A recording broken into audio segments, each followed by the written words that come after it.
Welcome aboard. I'm Captain Wayne Canning, and in this video I'm going to be talking about why keels fail and what you can do to prevent them from failing. Keels are not something most sailors give much thought to until the water gets skinny or the keel falls off. Let's face it, most of us never give a second thought to doing any maintenance to our keels. Oh sure, if there's a big crack where the keel meets the hull, we want to fill it so it looks better. But do any of us really pay much attention to our keels beyond that? As a surveyor, I have seen the good, the bad, and the ugly when it comes to keels. From what I have seen, what surprises me most is that more keels do not end up falling off. Although most keels do not require a lot in the way of maintenance, there are some important things to consider when it comes to your keel. There are basically two types of keels found on most modern sailboats: integral and bolt-on. Integral keels are molded as part of the hull structure, with ballast being placed inside the hull, and bolt-on, where cast metal keel is bolted onto the bottom of the hull using large bolts or threaded rods. Of course, there are also boats with centerboards and dagger boards, but for now I'm going to focus on the more common fixed keels. In the early days of fiberglass, designers and builders often copied wood boat designs. Keels were mostly an integral part of the hull, keeping the weight low and adding little to the vessel's performance.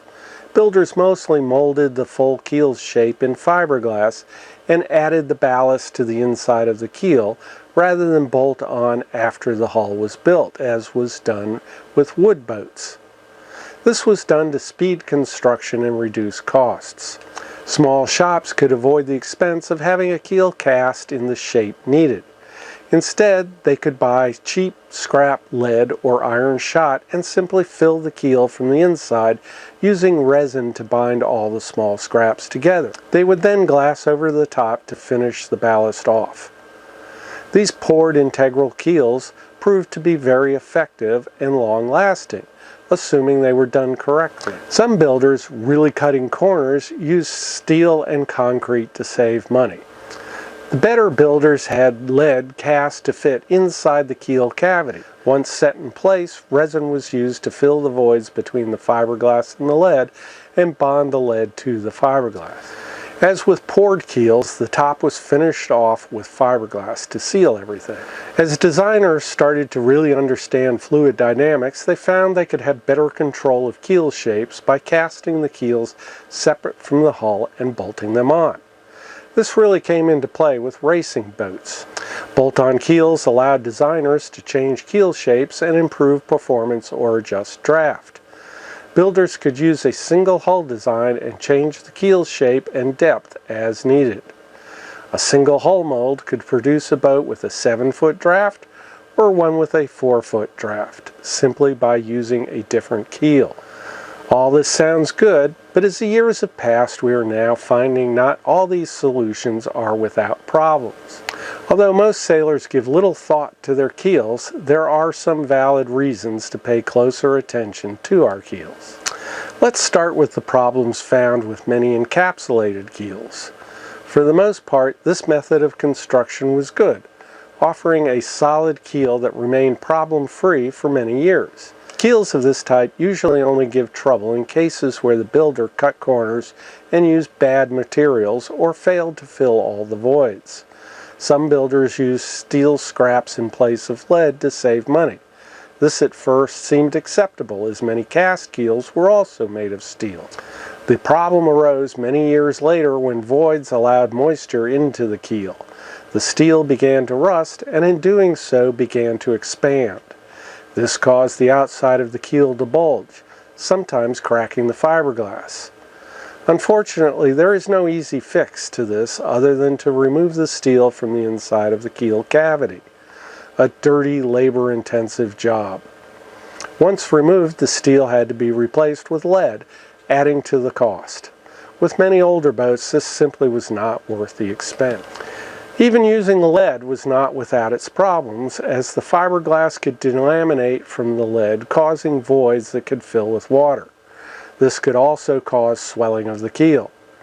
In boats laid up for the winter in colder climates, freezing could crack the fiberglass. Fortunately, this is an easier fix than steel, as the water could be drained from the voids and resin injected in its place. It could, however, take a long time to dry out enough to be able to inject the resin. Another problem with encapsulated keels is that the bottoms of the keels are fiberglass, not the best material to withstand a hard grounding on rocks or coral. The fiberglass could be badly damaged, requiring major repairs. That said, I have never heard of the ballast falling out, even with major damage to the bottom of the keel. Although not perfect, encapsulated keels are generally problem-free and give many years of worry-free service. The same cannot always be said for bolt-on keels. Over the last 10 to 20 years, I have been hearing and reading about many stories of boats losing their bolt-on keels. I first became acutely aware of this after the loss of Cheeky Rafiki, a Beneteau First 40.7. Cheeky Rafiki lost its keel while sailing in the North Atlantic with the loss of all 4 crew members. Although the crew was never located, the upturned hull of the Cheeky Rafiki was. Photos clearly show the keel was missing. Although the hull later sank and no real evidence of the cause of keel failure could be found, it was clear the keel had torn loose from the hull. This story made news headlines and opened a broad discussion of keel loss and structural design. Since then, I have reviewed many accounts and studied photos of vessels that have lost their bolt-on keels. Many want to blame the keel bolts themselves, and there seems to be a consensus among the sailing community that keel bolts are the most common cause of keel failure. Having reviewed data in first-hand accounts, I cannot agree with this assessment. From what I see in most of the photos of keel loss, particularly those where the keel has been recovered, the bolts themselves have remained intact, while the structure supporting the bolts has failed. In some cases, the bolts simply pulled through the fiberglass, while in others, the fiberglass surrounding the bolts failed. The final official report for Cheeky Rafiki blamed the fiberglass support matrix as the likely cause of this loss. During the investigation, 4 other boats of the same model were inspected and found to have problems with bonding of the inner liner or grid to the hull, weakening the whole structure. Not having the hull or keel in this case makes full evaluation nearly impossible. Most production boats built after around 2000 use a fiberglass grid to stiffen and support the hull structure. The keel bolts will go through the hull and through the bottom pan of the grid, allowing the grid to distribute the keel loads over a larger area. It is believed that failure of the bonding of the grid to the hull, along with damage to the grid itself, can result in the boats pulling through the grid and hull laminate. Hard groundings are usually cited as a cause for damage to the bonding of the laminate of the hull and grid. A hard or sharp impact could flex the laminate enough to severely weaken the structure. Once the fiberglass is fractured, it no longer can support the full loads of the bolts. Even a soft grounding could cause damage to the fiberglass structure if side loading or twisting of the keel is encountered from wind and waves. Salvage efforts can also place hard loads on the keel if the boat is forcibly pulled off shallow waters. Often the boat is twisted while being pulled into deeper water, applying hard and unplanned for loads on the keel. It can often be hard to tell if the keel support structure has been damaged or not. Most grid systems installed in modern boats are glued in place using a very strong methacrylate adhesive. It can be difficult to determine if the adhesive bond has failed between the grid and the hull, as access to this is almost impossible. Sometimes the grid itself is cracked or fractured, making the damage a bit easier to spot, but this may not always be the case.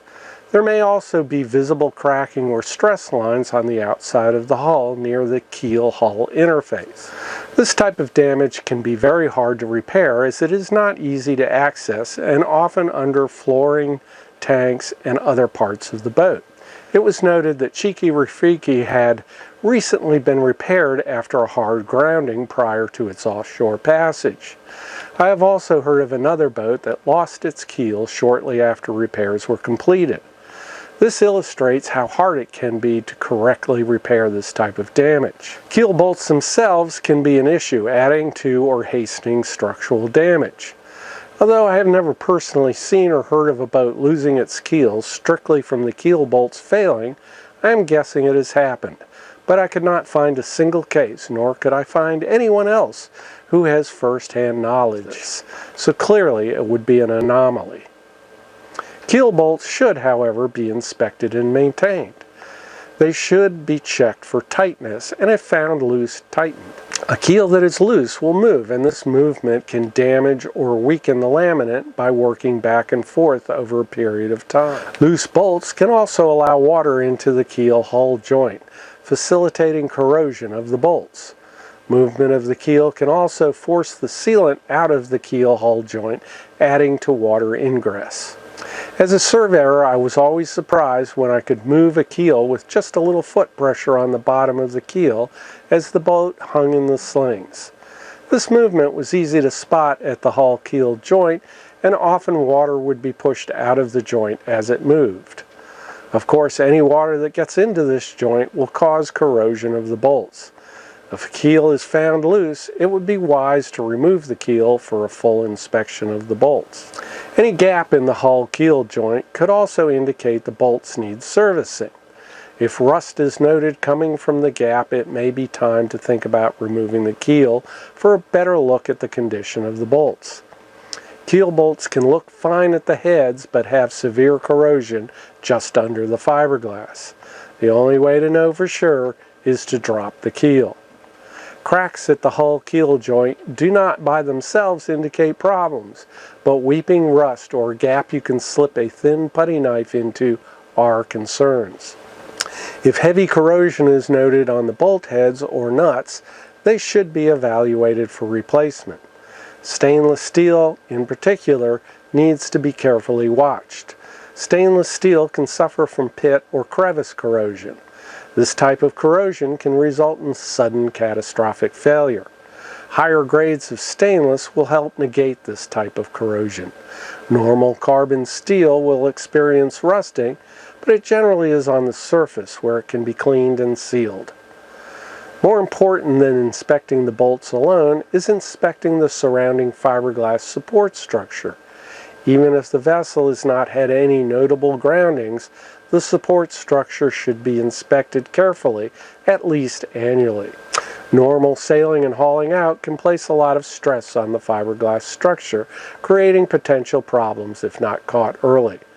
We all like to think our boats are well built, however construction flaws do happen. Careful inspections can spot these early before more serious problems occur. Visually inspect for cracks between the grid structure and the inside of the hull, particularly near the keel bolts. Pay attention to any cracks along the edges of secondary bonds, as this could indicate failure of the bond. Look for cracks in the grid near the bolts, paying close attention to the corners, as this is where the stresses tend to be the greatest. If you have any doubts, have a professional do an inspection. Bolt-on keels can give many years of good service, but they can also fail suddenly, sometimes with disastrous results. Keeping an eye out for clues to potential problems will ensure you do not have problems. Pay attention to any leaks noted around the heads of keel bolts. This is a major warning of potential issues. For the most part, keels, bolt-on or integral, do not just suddenly give problems. Most issues take years to fully develop. A few careful observations during routine maintenance will help keep you aware of any potential issues before they can become serious problems. Please let me know if you have any questions in the comments section. This way, everyone can join the discussion and learn. If you like this video, please subscribe and hit the thumbs up thingy, as this helps with my YouTube rankings.